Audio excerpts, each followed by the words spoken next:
നമുക്ക് അലീനയുടെ മനുഷ്യങ്ങളുടെ വരാൻ പോകുന്ന ദിവസങ്ങളെ നല്ലൊരു കഥയായിട്ടാലോ. വീഡിയോ ഇഷ്ടപ്പെടുവാണെങ്കിൽ ഒന്ന് ലൈക്ക് ചെയ്ത് ഹൈപ്പ് ചെയ്യാൻ മറക്കരുത്. അതോടൊപ്പം തന്നെ ആദ്യമായി കാണുന്നവരാണെങ്കിൽ സബ്സ്ക്രൈബ് ചെയ്യാനും മറക്കരുത് കേട്ടോ.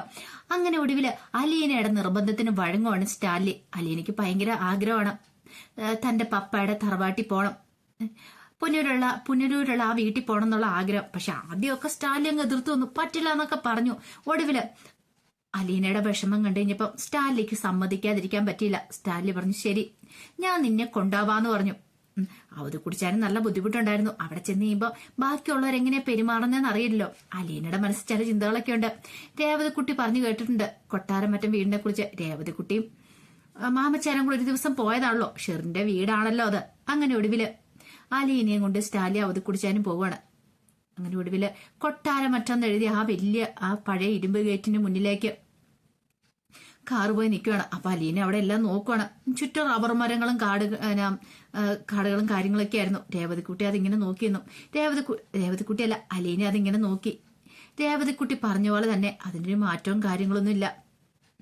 അങ്ങനെ കാർ അങ്ങോട്ട് ചെന്ന് നിന്നപ്പോഴത്തേനും ഒരു സ്ത്രീ അവിടേക്ക് ഇറങ്ങി വന്നു. കാറിൽ ആരാ വന്നതെന്ന് നോക്കാൻ വേണ്ടിയിട്ടായിരുന്നു. അപ്പോഴേക്കും അത് കുടിച്ചാൻ ഡോർ തുറന്ന് പുറത്തേക്ക് ഇറങ്ങി. അല്ല, അപ്പച്ചനത് എവിടെ പോയി കിടക്കും ഇത്രയും ദിവസം? ഇവിടെ എന്തെല്ലാം കാര്യങ്ങളുള്ളതാ. റോബിച്ചൻ അങ്ങോട്ടോ ഇങ്ങോട്ടോ ഒന്ന് മാറണമെങ്കിൽ ആരുണ്ട് വീട്ടില്? മകളൊരുത്ത് തലയ്ക്ക് വെളിവില്ലാതെ പെടുന്നതിനെയാണ് ആൻസി ആ കാഴ്ച കണ്ടത്. സ്റ്റാൻലി ഡോർ തുറന്ന് പുറത്തേക്ക് ഇറങ്ങിയത്. സ്റ്റാൻലിയെ കണ്ടു കഴിഞ്ഞപ്പോഴത്തേനും ആൻസി ഒന്ന് പതറിപ്പോയി. ആൻസി ഒന്നും മിണ്ടിയില്ല. പിന്നെ അപ്പോഴേക്കും അലീനയും കൂടെ ഇറങ്ങി. ആൻസിയുടെ നോട്ടം പിന്നെ അലീനയുടെ നേർക്കായി. പെട്ടെന്ന് തന്നെ അലീന ആൻസിയെ നോക്കി ഒന്ന് പുഞ്ചിരിക്കുവാണ്. പക്ഷേങ്കില് ആൻസി ഇങ്ങനെ അമ്പരപ്പോട് കൂടിയിട്ട് അലീനയെ നോക്കിയുള്ളൂ. എന്തിയടി നിന്റെ കെട്ടിയവന് എന്ന് ഓതി കുടിച്ചാൻ ചോദിച്ചു. ടൗണിലോട്ട് പോയതാ, എപ്പ വരും അതൊന്നും അറിയാൻ മേല. ആൻസി ഉടൻ തന്നെ പിന്തിരിഞ്ഞ് അകത്തേക്ക് അങ്ങോട്ട് പോയി. അല്ല, അതാണോ വല്യപ്പച്ച റോബിച്ചായന്റെ ഭാര്യ? അല്ല, അത് നിനക്കെങ്ങനെ മനസ്സിലായി? കണ്ടപ്പം തോന്നി കേറി വരാൻ പറഞ്ഞ അവധി കുടിച്ചാന. അങ്ങനെ അവധി കുടിച്ചാൻ മുമ്പേ അങ്ങോട്ട് കയറി. പിന്നാലെ അലീനയും കൂടെ പോയി. സ്റ്റാൻലി മുൻവശത്തെ മുറ്റത്തോടെ നടന്നിട്ട് അങ്ങോട്ടും ഇങ്ങോട്ടും ഒക്കെ നടന്ന പരിസരങ്ങളൊക്കെ വീക്ഷിക്കണം. അയാൾ ജനിച്ചു വളർന്ന വീടല്ലേ, അപ്പൊ കുറെ ഓർമ്മകളും കാര്യങ്ങളൊക്കെ ഉണ്ടായിരിക്കുമല്ലോ. അങ്ങനെ അതിലൂടെയൊക്കെ നടന്ന് അതൊക്കെ നോക്കി. കുറച്ച് കഴിഞ്ഞ് കഴിഞ്ഞപ്പോഴത്തേനും സ്റ്റാൻലി ഹാളിലേക്ക് കയറി ചെന്നു. അപ്പോഴേക്കും അലീന അവധി കുടിച്ചാൻ അവിടെ തന്നെ ഇരിപ്പുണ്ട്. അതെന്താ ഇവിടെ തന്നെ ഇരുന്ന് കളഞ്ഞത്? അല്ല, ചായയോ കാപ്പിയോ എന്തെങ്കിലും കിട്ടുമോ നോക്കാം. അതിൽ നിന്നറിയാം ഇവിടുത്തെ ഒരു കാലാവസ്ഥ. അതും പറഞ്ഞിട്ട് അവധി കുടിച്ചാൻ പിന്നീട് അങ്ങോട്ട് എഴുന്നേറ്റു. സ്റ്റാൻലി ഒരു കസേരയിലേക്ക് ഇരുന്നു. ആരൊക്കെയോ വന്നിങ്ങനെ കട്ടനപ്പുറത്തും ഇപ്പുറത്തും വന്നിങ്ങനെ വിടവിലൂടെയൊക്കെ നോക്കുന്നുണ്ടായിരുന്നു. 10 മിനിറ്റ് കഴിഞ്ഞിട്ടും അവരോട് സംസാരിക്കാനായിട്ട് ആരും അങ്ങോട്ടേക്ക് വന്നില്ല. സ്റ്റാൻലി എന്ത് ചെയ്തു? അവിടെ കിടന്നൊരു പത്രം എടുത്ത് അത് മറിച്ച് നോക്കിക്കൊണ്ടിരുന്നു. അവത് കുടിച്ചാൻ എന്ത് ചെയ്തു? അലീനയും കൂട്ടിക്കൊണ്ട് കെട്ടിടത്തിന് മറ്റൊരു ഭാഗത്തേക്ക് നീങ്ങി. അപ്പം പുതിയ കെട്ടിടവും പഴയ കെട്ടിടവും തമ്മില്, പഴയ തറവാടും തമ്മില് വേർതിരിക്കുന്ന ഒരു ഇടനാഴി ഉണ്ടായിരുന്നു.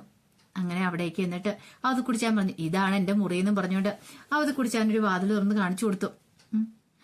പൊക്കം കുറഞ്ഞ മറിച്ചുകൂടുള്ള ഒരു മുറിയാണത്. ധാരാളം കുത്തുപടികളൊക്കെ ഉണ്ടായിരുന്നു. നല്ല ഭംഗിയുണ്ടായിരുന്നു കാണാനായിട്ട്. അങ്ങനെ അവത് കുടിച്ചാൻ പോയി ലൈറ്റ് ഇട്ട് കഴിഞ്ഞപ്പോഴാണ് മുറിയിലെ കാഴ്ചകളൊക്കെ അലീന കണ്ടത്. പഴയ കട്ടില്, മരക്കസേരയുള്ള സ്റ്റൂളോ കാര്യങ്ങളെല്ലാം ഉണ്ട്. എല്ലാം കണ്ടു കഴിഞ്ഞ് അലീന ഭിത്തിയിലേക്ക് നോക്കി കഴിയുമ്പോഴത്തേനുമാണ് അവിടെ ചില്ലിട്ട് ഫ്രെയിമിട്ട ഒരു ഫോട്ടോ ഇരിക്കുന്നുണ്ട്. അലീന ഞാൻ നോക്കി. അതാണ് ചിന്നമ്മ എന്ന് പറഞ്ഞുകൊണ്ട് അത് കുടിച്ചാൻ ആ ഫോട്ടോ തൊട്ട് കാണിച്ചു. ഒരു 40-45 വയസ്സ് തോന്നിച്ചു ആ ഫോട്ടോയില്. ചട്ടയും മുണ്ടുവെക്കെടുത്ത് നല്ല ഭംഗിയുള്ളൊരു വേഷം എടുത്ത് ഇതായിരിക്കുമല്ലേ അപ്പൊ തന്റെ വെല്ലുമെച്ചി എന്നൊരു ചിന്ത അലീനയുടെ മനസ്സിലുണ്ടായി. അങ്ങനെ വീണ്ടും അവധി കുടിച്ചാൻ എന്ത് ചെയ്തു? ചിന്നമ്മയുടെ പഴയ കുറച്ച് ഫോട്ടോസുകളും കാര്യങ്ങളൊക്കെ കാണിച്ചു കൊടുത്തു. ചിന്നമ്മയുടെ അവധി കുടിച്ചാന്റെ വിവാഹ ഫോട്ടോയൊക്കെ ഉണ്ടായിരുന്നു. അതിനകത്തുണ്ടായിരുന്ന ചിന്നമ്മയെ കണ്ട് അലീന ശരിക്കും അനുഭവം തോന്നി. കാരണം 14-15 വയസ്സുള്ള ഒരു ബാലിക താൻ ആ പ്രായത്തിൽ എത്രത്തോളം തന്നെ വെളിഞ്ഞിട്ടായിരുന്നു അലീനയ്ക്ക് തോന്നി. അത് കണ്ടു കഴിഞ്ഞപ്പം ഇപ്പോഴും വേറെ കുറെ ഫോട്ടോ കണ്ടു കഴിഞ്ഞപ്പോ അതിനകത്ത് അതിൽ കൂടുതൽ പ്രായം തോന്നിക്കുന്ന കുറെ ഫോട്ടോസും കാര്യങ്ങളൊക്കെ ഉണ്ട്. അതിനകത്തെ മുഖവും തന്റെ മുഖവും തമ്മിൽ ഒരു സാദൃശ്യം ഉണ്ടെന്നുള്ള കാര്യം അലീനയ്ക്ക് മനസ്സിലായി. വെറുതെ അല്ല വെല്ലിപ്പച്ചൻ താൻ ചിന്നമ്മയെന്ന് പറയണത്. അതിനകത്തൊക്കെ ചിന്നമ്മയുടെ ആ മുഖം കണ്ടു കഴിഞ്ഞപ്പോഴത്തേനും ഭയങ്കര സന്തോഷം തോന്നി. കാരണം തന്നെ പോലെ തന്നെ ഇരിക്കുന്നു. ശാന്തമായ കണ്ണുകളും സ്നേഹം വഴിയുന്ന ആ നോട്ടവും കാര്യങ്ങളൊക്കെ കണ്ടു കഴിയുമ്പോൾ ആരും നോക്കി നിന്നു പോകും. അങ്ങനെ അലീന ആ നോക്കി നിന്നു. അലീനയുടെ കണ്ണൊക്കെ നിറഞ്ഞു വരുന്നുണ്ടായിരുന്നു. വെറുതെ അല്ല അവത് കുടിച്ചാനാണെങ്കിൽ തന്റെ വല്യപ്പച്ചനാണെങ്കിലും പപ്പായാണെങ്കിലും തന്നോട് ഇത്ര സ്നേഹം കാണിക്കുന്നേ. ഇത്ര ഒരു സ്നേഹമുള്ളൊരു വെല്ലുമിച്ച് തനിക്ക് ഉണ്ടായിരുന്നല്ലോ എന്നൊക്കെ ഒരു ചിന്തയൊക്കെ മനസ്സിലുണ്ടായിരിക്കുന്നുണ്ട്. അങ്ങനെ അലീന ആ ഫോട്ടോയിലേക്ക് തന്നെ തുറച്ചു നോക്കുന്നുണ്ടെങ്കിപ്പം അത് കൂടി ഞാൻ ചോദിച്ചു, അതെ ചിന്നമ്മ ഇഷ്ടപ്പെട്ടോ നിനക്കൊന്ന് ചോദിച്ചു. എനിക്ക് ഇഷ്ടപ്പെട്ടെന്ന് പറഞ്ഞിട്ട് അലീന തലയാട്ടി. വീണ്ടും ആ ഫോട്ടോയിലേക്ക് നോക്കി. പഴയൊരു ബ്ലാക്ക് ആൻഡ് വൈറ്റ് ഫോട്ടോയാണ്, എന്നാലും ഇന്നത്തെ കളർ ഫോട്ടോയെക്കാള് ജീവനുണ്ടെന്ന് തോന്നി അലീനയ്ക്കത്. അവൾ ആ ഫോട്ടോയിലേക്ക് നോക്കി വന്ന് പുഞ്ചിരി തൂകുവാണ്. യാതൊരു പരിചയവും കാര്യങ്ങളൊന്നുമില്ല. ആദ്യമായിട്ടാണ് താൻ തന്നെ വെല്ലുമിച്ചെ കാണുന്നത്. എന്നാലും എന്തോ വല്ലാത്തൊരു അടുപ്പം തോന്നി. അല്ല ഞാനൊരു കാര്യം ചോദിച്ചോട്ടെ വല്യപ്പച്ച. എന്താ മോളേന്ന് ചോദിച്ചു. അതെ മുമ്പ് ചിന്നപ്പ നല്ല സുന്ദരിയായിരുന്നല്ലേന്ന് ചോദിച്ചു. നല്ല സുന്ദരിയായിരുന്നു. ഈ പടത്തിനകത്ത് കാണുന്ന പോലെ ഒന്നുമല്ല, ഇതിനേക്കാളും നല്ല ഭംഗിയുണ്ടായിരുന്നു. കുറെ ഫോട്ടോസും കാര്യങ്ങളൊക്കെ ഉണ്ടായിരുന്നു. കുറെ എല്ലാം ദ്രവിച്ചു പോയെന്ന് പറഞ്ഞു. അങ്ങനെ എല്ലാ കാര്യങ്ങളും ആ മുറിയിലെ എല്ലാ കാര്യങ്ങളും ഇങ്ങനെ അലീനയെ കാണിച്ചു കൊടുക്കണം അത് കുടിച്ചായൻ. അങ്ങനെ നോക്കുന്ന സമയത്ത് കുടുംബാംഗങ്ങളുടെ എല്ലാ ഫോട്ടോസും കാര്യങ്ങളൊക്കെ കണ്ടു. മക്കളുടെ എല്ലാവരുടെയും കണ്ടു. അവത് കുടിച്ചാന്റെ ചെറുപ്പത്തിലെ ഫോട്ടോ. പരിക്കന് മുഖമുള്ളതെന്ന് അലീനയ്ക്ക് മനസ്സിലായി. ധാഷ്ട്യ അഹങ്കാരം എടുത്തു കേൾക്കുന്ന മുഖം, വലിയ കട്ടി മീശയും തണ്ടും തടിയും ആരിനും പോര് വിളിക്കുന്ന ഭാവവും. അല്ല വിളിപ്പിച്ച ഈ കടുവയുടെ കൂടെ ഈ പാവം ആട്ടിൻകുട്ടി എങ്ങനെ ജീവിച്ചു? ചിന്നമ്മയുടെ അവത് കുടിച്ചാന്റെ ഒരുമിച്ചുള്ള ഫോട്ടോയിലേക്ക് നോക്കിക്കൊണ്ടാണ് അലീനയുടെ ചോദ്യം. അതെ അതിനെപ്പറ്റി ഓർക്കുമ്പോഴേ എനിക്കിപ്പോഴും അതിശയ. അവത് കുടിച്ചാൻ പറഞ്ഞു. സ്റ്റാലിന് കുഞ്ഞായിരുന്നപ്പോഴേ ചില ഫോട്ടോകള് അയാൾ അലീനയ്ക്ക് കാണിച്ചു കൊടുത്തു. പിന്നെ വേറെ കുറെ ഫോട്ടോസുകളും കാര്യങ്ങളൊക്കെ ഉണ്ടായിരുന്നു. ഇതെല്ലാം കണ്ടു കഴിഞ്ഞപ്പോഴത്തേനും അലീനയ്ക്ക് ഭയങ്കര ഒരു സന്തോഷവും സമാധാനവും ഒക്കെ, എന്തോ വല്ലാത്തൊരു സന്തോഷം തോന്നി. കുറെ ഫോട്ടോസും കാര്യങ്ങളൊക്കെ ഉണ്ടായിരുന്നു. സ്റ്റാലിയുടെ കുഞ്ഞുനാളിലെടുത്ത് 6 മാസം പ്രായമുള്ളപ്പോഴും 1 വയസ്സ് പ്രായമുള്ളപ്പോഴും അങ്ങനെ എടുത്ത ഫോട്ടോസും കാര്യങ്ങളൊക്കെ ഉണ്ടായിരുന്നു. അങ്ങനെ അതൊക്കെ കാണിച്ചു കൊടുത്തോണ്ടിരിക്കുമ്പോഴാണ് മുറ്റത്ത് ഒരു ജീപ്പിന്റെ ഇരുമ്പൊക്കെ കേട്ടത്. അതെ റോബിച്ചനാ. അവള് ഫോൺ ചെയ്ത് വരുത്തിയതാ, അല്ലെങ്കിൽ ഇത്ര പെട്ടെന്നൊന്നും വരത്തില്ല എന്ന് അത് കുടിച്ചാൻ പറഞ്ഞു. ജീപ്പ് നിർത്തിയിട്ട് റോബിച്ചൻ അതിൽ നിന്ന് ഇറങ്ങി വീട്ടിനുള്ളിലേക്ക് വന്നു. ഹാളിലെത്തി കഴിഞ്ഞപ്പോ തന്നെ സ്റ്റാലി അവിടെ ഇരിക്കുന്നുണ്ട്. ഒരു നിമിഷം സ്റ്റാലി ഒന്ന് നോക്കി. എന്നിട്ട് ചോദിച്ചു, അല്ല ലാലിച്ചാൻ എപ്പോഴാ വന്നേന്ന്? ഒറ്റയ്ക്കേ ഉള്ളോന്ന് ചോദിച്ചു. ഒറ്റയ്ക്കല്ല, നിന്റെ അപ്പനുണ്ട്, പിന്നെ എന്റെ മോളും ഉണ്ട്. ആര്? ടാനി മോളോ അതോ ടെൽസയോ? ഒന്നും അറിയത്തില്ലാത്ത മട്ടിലാണ് റോബിച്ചന്റെ ചോദ്യം. ഞാൻ പരിചയപ്പെടുത്തി തരാടാ. പിന്നീട് ഒച്ചത്തി വിളിച്ചു അലീനയെന്നും പറഞ്ഞ് വിളിക്കണം. അപ്പോഴേക്കും അലീനയും പിന്നാലെ അവത് കുടിച്ചാനും കൂടെ ഇരിപ്പുമ്പോഴിലെത്തി. അലീന ദാ ഇതാണ് നിന്റെ ഇളയച്ചൻ, അതായത് എന്റെ അനുജന്, അപ്പച്ചന്റെ ഇളയ മോനെ. നിനക്കവനെ അങ്കിളെന്നോ റോബി പാപ്പനെന്നോ എന്ത് വേണേലും വിളിക്കാം. അലീന ഒരു അത്ഭുതത്തോട് കൂടിയിട്ടാണ് റോബർട്ടിനെ നോക്കുന്നേ. ആൾ തന്റെ നേർക്ക് പോലും നോക്കുന്നില്ല. ഇത്തരം മസിൽപിടുത്തം കൂടുതലാന്ന് മനസ്സിലായി. അത് റോബി, ഇതാണ് എന്റെ മൂത്ത മകള്, പേര് കേട്ടല്ലോ അലീന. അപ്പോഴേക്കും റോബിച്ചൻ അങ്ങ് ദേഷ്യം വന്നു. റോബിച്ചൻ ദേഷ്യത്തോട് ചോദിച്ചു, അല്ല മുമ്പ് ഇങ്ങനെയൊന്നും പേര് കേട്ടിട്ടില്ലോ, അതാ എനിക്കൊരു സംശയം. കുറച്ച് അനിഷ്ടത്തോടു കൂടിയിട്ടൊക്കെയാണ് പറയണത്. അതെ എന്റെ മോളുടെ പേര് മുമ്പ് നീ കേൾക്കാരുന്ന എന്തുകൊണ്ടാണെന്ന് നിന്റെ അപ്പനോട് ചോദിച്ചാൽ മതി, പറഞ്ഞു തരുമെന്ന് പറഞ്ഞു. അതും പറഞ്ഞിട്ട് സ്റ്റാലി അങ്ങോട്ട് എഴുന്നേറ്റു. ഞാൻ അവളെ ഇവിടെ നിർത്തിയിട്ട് പോകുക. അവളെ ആർക്കെങ്കിലും നുള്ളി നോക്കണോ വഴക്ക് പറയാനോ എന്ന് തോന്നിയിട്ടുണ്ടെങ്കിൽ അറിയാലോ, പിന്നെ ഞാൻ എന്താ ഏതാ ചെയ്യുന്നതെന്ന് പോലും അറിയില്ല. അതിന് മറുപടി ഒന്നും റോബർട്ട് പറഞ്ഞില്ല. നിനക്ക് വലുതും പറയാനുണ്ടെ ഇപ്പം പറഞ്ഞേക്കണം. തൊണ്ടയെ പഴുത്തിട്ടുണ്ടെ ഇറക്കുകയല്ലേ, പൊഴുത്തിട്ടുണ്ടെങ്കിൽ ഇറക്കുകയല്ലേ നിവൃത്തിയുള്ളൂ. അതും റോബിച്ചും പിറുപിറുത്തു. അത്രയും ചെയ്താൽ മതി. സ്റ്റാലിയും വിട്ടുകൊടുക്കാൻ പോയില്ല.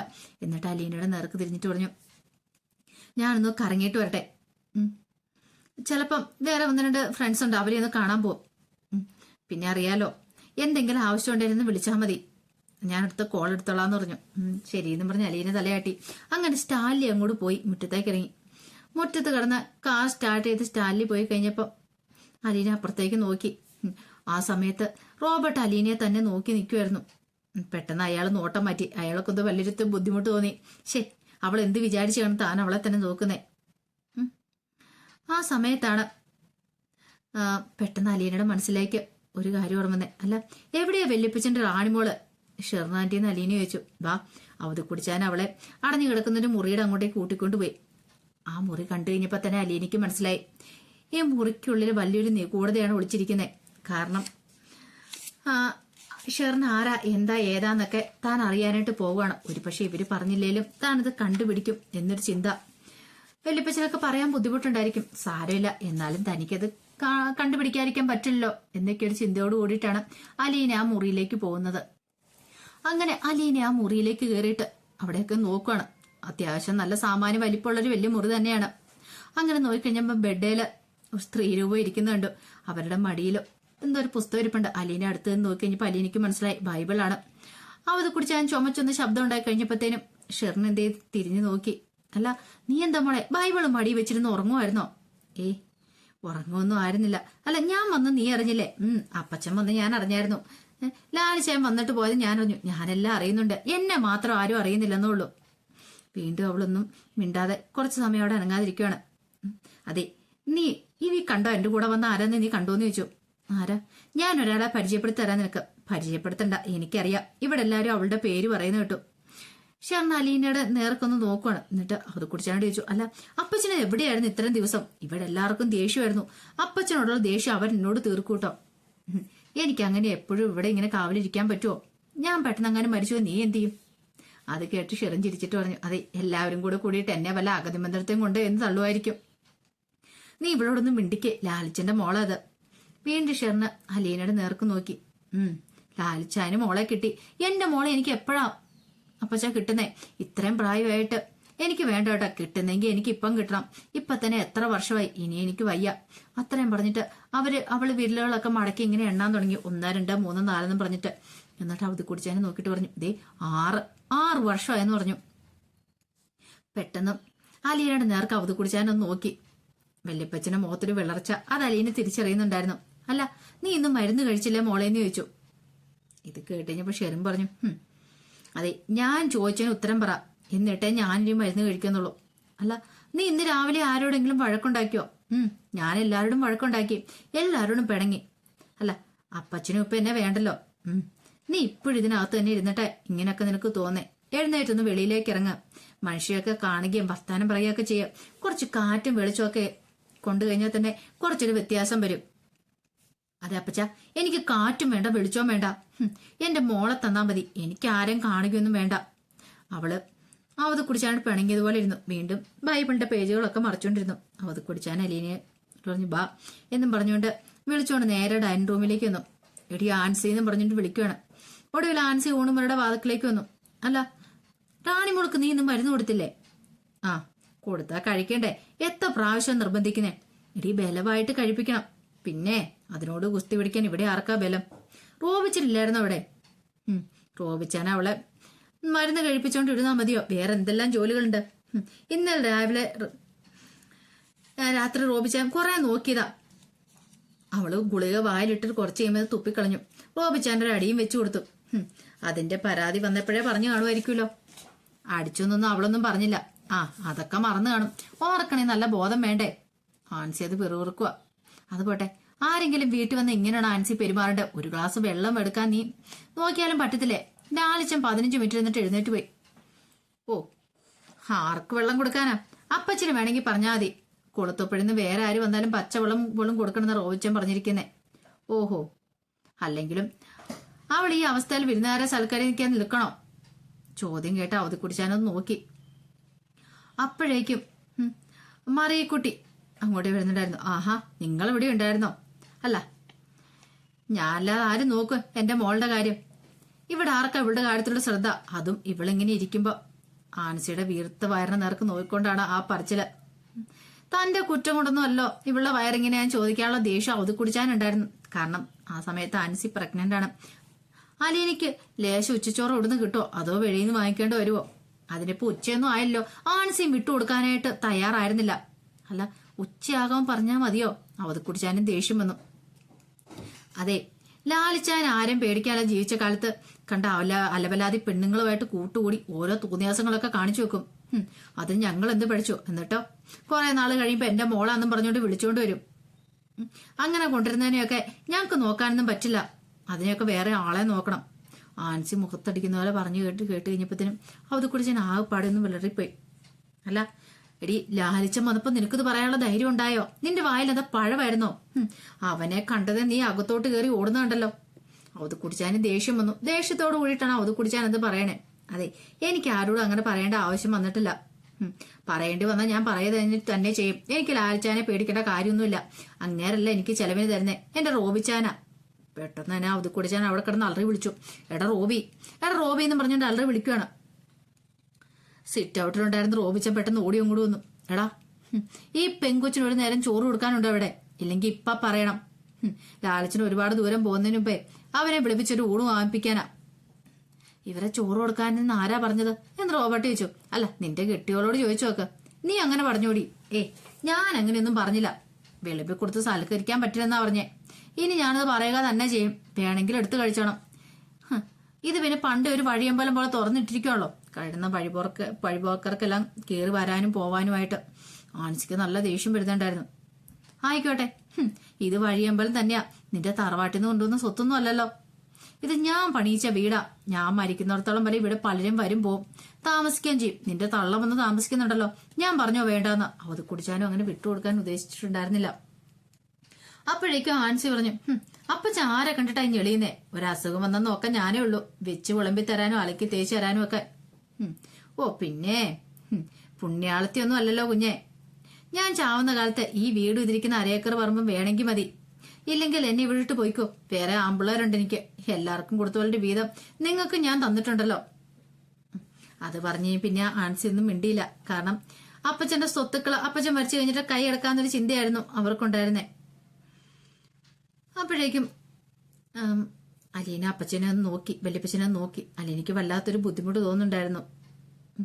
പിന്നീട് കുടിച്ചാൻ പറഞ്ഞു, എടാ റോബിച്ച, ഈ വീട്ടിലൊരു പെങ്കൊച്ചു വന്ന് നീയും കണ്ടതാണല്ലോ. അവിടെ ഒരു വാക്കും ഇണ്ടാനായിട്ട് ഈ വീട്ടിൽ ആരുമില്ല. ഒരു ഗ്ലാസ് വെള്ളം കൊടുക്കാൻ പോലും ആരുമില്ല. അന്യരൊന്നും അല്ലല്ലോ. ലാലിച്ചന്റെ മകളല്ലേ?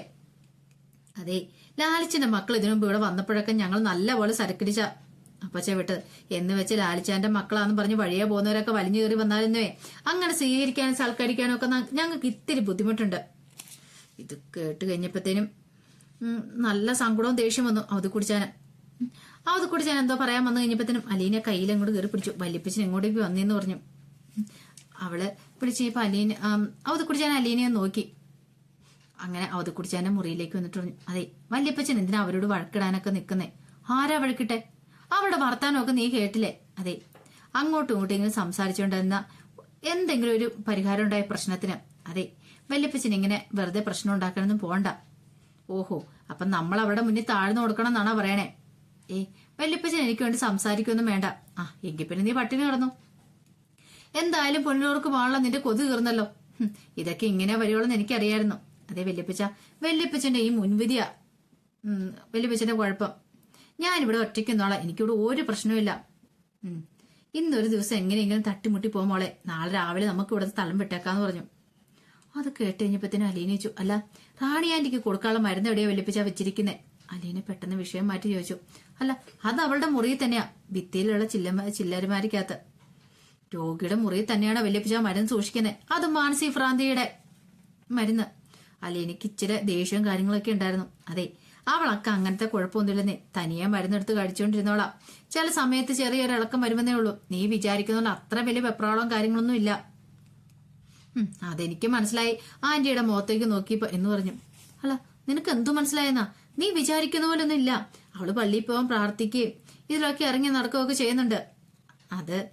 ഇതിപ്പോ എന്നെ കാണാഞ്ഞിട്ടുള്ള അതിന്റെ വാശിക്കിരുന്ന അതെനിക്ക് മനസ്സിലായി. അല്ല, റാണി ആന്റി ഒരു മകളുടെ കാര്യം പറയുന്ന കേട്ടല്ലോ. ഒരു മോളുണ്ടെന്നും അതിനെ തിരിച്ചു കിട്ടണമെന്നൊക്കെ. അല്ല, എന്നെ പോലെ വലുതായി കഴിഞ്ഞ ശേഷം ആ മോളെ വേണ്ടെന്നൊക്കെ പറഞ്ഞല്ലോ. അതെന്താ വല്യപ്പിച്ച അങ്ങനെ? അതാ അവളുടെ കുഴപ്പം. ഈ ഇളക്കം വരുമ്പോ അവളുടെ വിചാരം അവൾക്കൊരു മോളുണ്ടെന്നാ. അതിനെ എല്ലാരും ചേർന്ന് ഒളിപ്പിച്ചു വെച്ചിരിക്കുവാന്ന്. കൊന്നു കളഞ്ഞെന്നൊക്കെ ചില സമയത്ത് പറയുന്നേ. മരുന്ന് കഴിച്ചാൽ മാറിക്കോളും, വേറൊരു കുഴപ്പമില്ല. അല്ല, ശരിക്കും ഇനി അങ്ങനെ ഒരു മോളുണ്ടായിരുന്നോ? അതൊക്കെ അവളുടെയൊക്കെ തോന്നലാന്നേ. അലീനം അത് കുടിച്ചാന്റെ മുഖത്തേക്ക് സൂക്ഷിച്ചു നോക്കി. അത് കുടിച്ചാന് അവളുടെ മുഖത്തേക്ക് നോക്കാനുള്ള ത്രാണി ഉണ്ടായിരുന്നില്ല. പെട്ടെന്ന് മുഖം തിരിച്ചു കളഞ്ഞു. എന്ത് ചെയ്യണം അത് കുടിച്ചാൻ അറിയണ്ടായിരുന്നില്ല. ഇനി ഇവിടെ സത്യം തുറന്നു പറയേണ്ടി വരുമോ എന്നൊരു ചിന്ത മനസ്സിലുണ്ടായിരുന്നു. അതിന്റെ കഥകളൊക്കെയാണ് കാണുന്നത്. ഇതിന്റെ ബാക്കി വിശേഷങ്ങളുമായിട്ട് നാളെ ഉച്ചയ്ക്ക് വരാട്ടോ. മറക്കാതെ എല്ലാവരും കയറി കാണാൻ ശ്രമിക്കണേ. ഒരിക്കൽ കൂടി എല്ലാവർക്കും ശുഭദിനം നേർന്നുകൊണ്ട് നിർത്തുന്നു. നന്ദി.